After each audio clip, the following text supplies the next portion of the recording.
Mais tout de suite, tiens, on va parler de cet entretien exclusif avec Jean-Louis Leca. C'est le gardien, le valeureux gardien dauphin du PSG du côté de Lens. L'occasion de revenir sur la performance de ce gardien remplaçant. Il a été le héros, on s'en souvient, de la remontée du club en Ligue 1 il y a 3 saisons.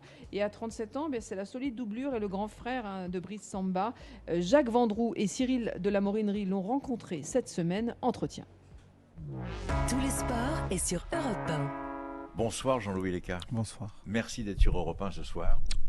Merci de nous accueillir ici, quelques kilomètres de Lens. Je regardais un petit peu votre CV. Vous êtes arrivé en 2018. Vous avez toujours joué dans des clubs un peu hors normes. Bastia, bien sûr. Vous l'avez dit, la CA Ajaccio, la CA. Valenciennes, qui est aussi un club très fort au point de vue de sa personnalité. Et le Racing Club de Lens.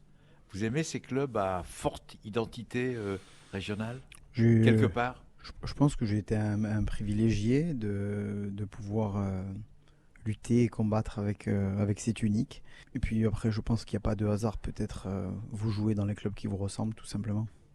Alors justement, comment on arrive à cette Ligue des Champions?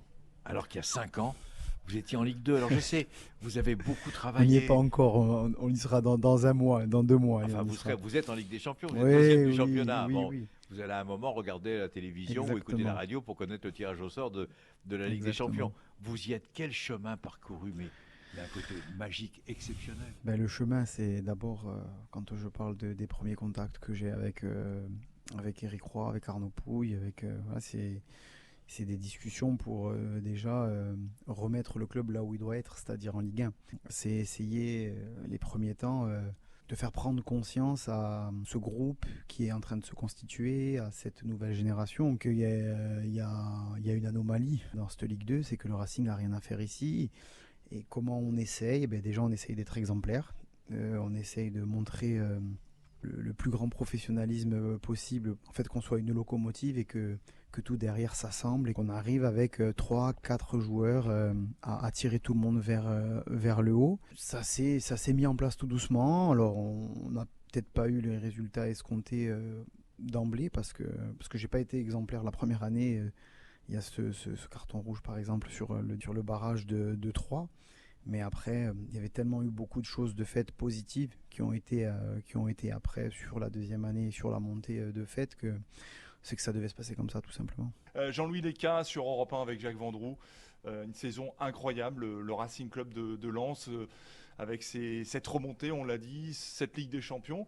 Qu'est-ce qui vous marque le plus dans ces 5 années? Qu'est-ce qui a été le plus fort dans ce que vous avez vécu? Ce qui a été le plus fort, c'est qu'on a réussi de suite à fédérer, on a réussi de suite à retrouver une osmose entre dirigeants, entre supporters, entre joueurs, et c'est ça qui nous a fait y arriver. Et on s'aperçoit d'une chose, c'est que avant tout c'est une histoire d'hommes, c'est les hommes qui font les choses, c'est pas quand les hommes se mettent au service des hommes, ça peut que fonctionner, et on fait pas passer son petit objectif personnel avant, on s'aperçoit que ça marche tout simplement. Titulaire indiscutable ici au Racing Club de Lens. Vous êtes entre guillemets numéro 2 depuis le début de la saison. Non, je suis numéro 2, c'est pas entre guillemets. Non, mais vous êtes le numéro 2 après avoir été titulaire, c'est ça que je voulais dire. Vous êtes un des personnages incontournables du vestiaire et du club. Tout le monde le dit. Est-ce que vous en êtes conscient? Non, pas incontournable. Parce oui, que, un peu quand même. Non, parce qu'il faut rester raisonnable. Et j'ai fait partie de cette folle aventure. Je fais partie toujours de cette folle aventure, mais il y a tellement de gens. On ne fait jamais rien tout seul dans la vie. Et c'est l'histoire de la vie, ça. Hein. On ne peut pas faire d'enfant seul, on ne peut pas se marier seul, on ne peut pas construire une vie épanouie seul. J'y crois pas. Et dans le sport, c'est pareil. Il y a tellement de gens qui ont œuvré pour ramener le club là. Je pense à mon président, je pense à Arnaud Pouille. Je pense à Philippe Montagnier, je pense à Éric Roy qui a travaillé à un moment donné, je pense à toutes ces choses-là, le staff, le coach maintenant, je pense à quand je suis arrivé. Et puis après, derrière, ont suivi des personnes importantes, Yannick Cahuzac, Jonathan Grady, Florian Sotoka, Seco et plein d'autres, j'en oublie sûrement.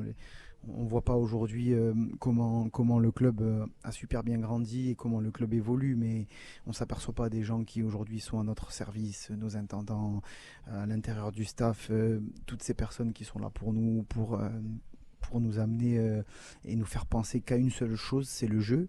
Et quand tout ça est aligné, c'est pas que moi ou que quelques personnes, c'est tout un club qui a œuvré et travaillé. Vous ne me retirez pas d'idée que vous faites partie des gens importants, en tous les cas, du vestiaire, cette saison avec le Racing Club de Lens. On en profite d'ailleurs pour annoncer aux auditeurs d'Europe 1 que vous avez signé une année supplémentaire comme numéro 2, gardien numéro 2. Ça, c'est important de le dire quand même. Oui, non, mais après, je fais pas le faux modeste. Je sais que j'ai été important dans le projet et que je le suis encore. Ça, il n'y a aucun problème sur ça. Mais je ne veux pas m'attirer toute la gloire parce qu'il y a beaucoup de gens qui ont travaillé et qui ont œuvré sur beaucoup de choses. Et on a fait les choses ensemble, tout simplement.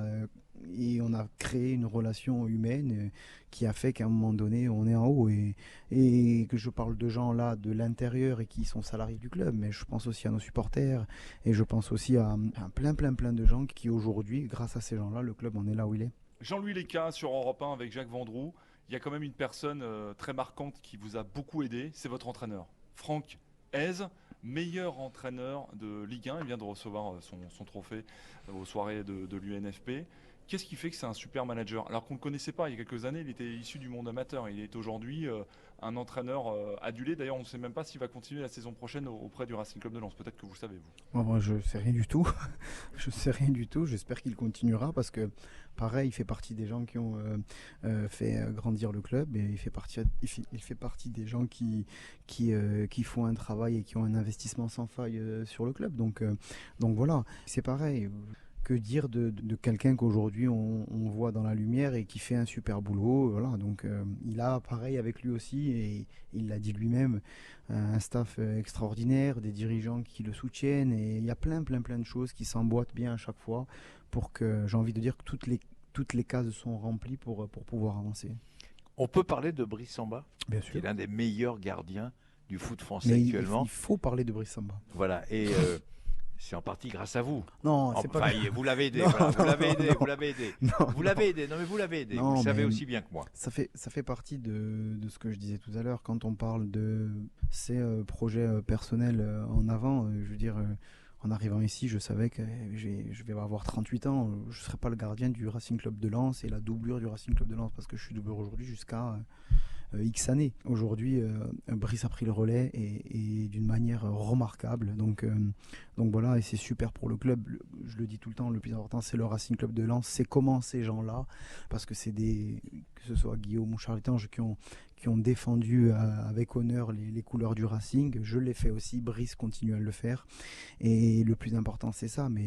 Mais aujourd'hui, je suis fier de travailler avec cette personne-là parce que les gens connaissent le gardien mais ne connaissent pas l'homme et avant tout, c'est un grand homme. Et puis un autre joueur aussi, on ne pourrait pas tous en parler, Ouais. c'est évidemment, mais quand même, c'est votre capitaine. Bien sûr. Parce que Seko Fofana, il dégage quelque chose sur le terrain qui est incroyable. Il a un énorme cœur. On voit qu'il y a une communion, il y a une osmose autour de lui. Qu'est-ce qui fait que ce garçon-là, ce joueur-là, est juste incroyable? Déjà, c'est son talent. Déjà, première des choses. C'est quelqu'un qui a progressé et c'est quelqu'un, j'ai envie de dire, qu'il a eu comme modèle un super capitaine avant lui, c'était Yannick. De voir comment agissait Yannick avant, d'avoir Yannick Cahuzac comme modèle en tant que capitaine, en tant que meneur de vestiaire, de groupe, d'aller défendre les intérêts de l'équipe au travers des dirigeants ou autres, ça a été que bénéfique pour lui et il a repris le flambeau d'une manière exceptionnelle.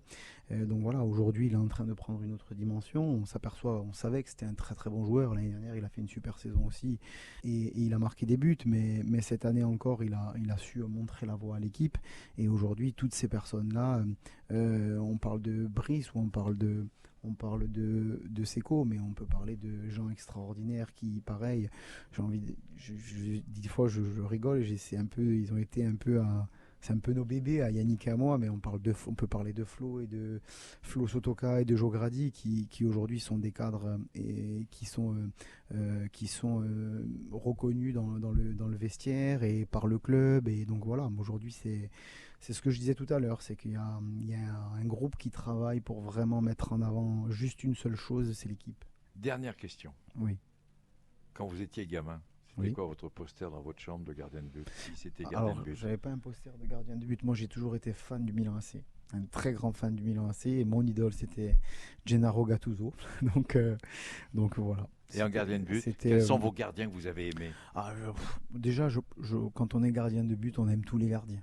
Voilà. Et on compatit à chaque fois qu'il y a une boulette ou une erreur parce qu'on sait ce que c'est de faire la boulette et de se sentir seul à ce moment-là. Mais après, je me souviens, un des premiers maillots, vous parliez de maillots que j'ai reçus, c'était le président de Furiani, mon oncle Philippe, lui partait beaucoup en Italie avec les traversées Corse-Italie, il allait voir des matchs et il m'avait ramené à l'époque un maillot jaune de Peruzzi de la Juventus Peruzzi. avec des étoiles bleues sur les épaulettes et c'était un de mes premiers maillots qui m'avait marqué. Quels sont les bons gardiens actuellement? Si je peux avoir votre avis. Alors, En dehors de Brice Samba, bien sûr. Brice, Ceux que vous aimez bien. Vous avez dit bon gardien. Brice Samba, c'est très bon gardien. Voilà. C'est différent. Déjà, les choses elles sont claires. Non, mais pour être sérieux et franc, les gens ne s'aperçoivent pas la difficulté du poste. Quand tu fais 5, 6, 10, 15, 20 ans au niveau, c'est quelque chose de costaud parce qu'il faut être fort mentalement, parce qu'il faut être... Voilà. Après, moi, aujourd'hui... j'aime beaucoup ce que fait Mike Maignan, j'ai adoré Hugo Lloris, donc c'est des écoles qui me parlent, j'ai envie de dire. Je suis pas trop gardien à l'anglaise, j'ai envie de dire, voilà. Et malgré tout ça, on peut parler de Brice, mais le passage en Angleterre de Brice lui a fait énormément de bien parce que Brice il sait tout faire, et que ce soit sur la formation française qu'il a eue et après amener ce petit plus. En fait, quand on est un bon gardien, on se nourrit de tout et c'est ce que j'ai essayé de faire moi. Mon mentor, ça a été Nicolas Peneteau et j'étais en admiration devant Nico et j'ai eu la chance après de jouer avec et d'essayer de tout prendre de ce que je pouvais prendre. Mais j'ai eu des mecs qui m'ont beaucoup apporté. Et il y a eu des gens avec lesquels j'ai travaillé, que ce soit Alphonse Areola tout jeune, mais quand même j'essayais de regarder ce que c'est Alphonse. Aujourd'hui à 37 ans, je prends encore du plaisir, bientôt 38, et j'essaye de voir ce que fait Brice, pourquoi, comment il le fait, parce que j'ai toujours cette soif et cette envie d'apprendre et de progresser, de prendre du plaisir. Donc voilà quoi. Merci Jean-Louis Leca. Merci à vous. Merci de nous avoir reçus avec Cyril de la Morinerie sur Europe 1. Et bon match, et surtout belle saison prochaine en tant que deuxième gardien de cette équipe du Racing Club de Lens. Je vous le dis franchement, avec Cyril, on en parlait dans la voiture en venant vous voir. Vous faites une carrière magnifique. C'est gentil, merci beaucoup.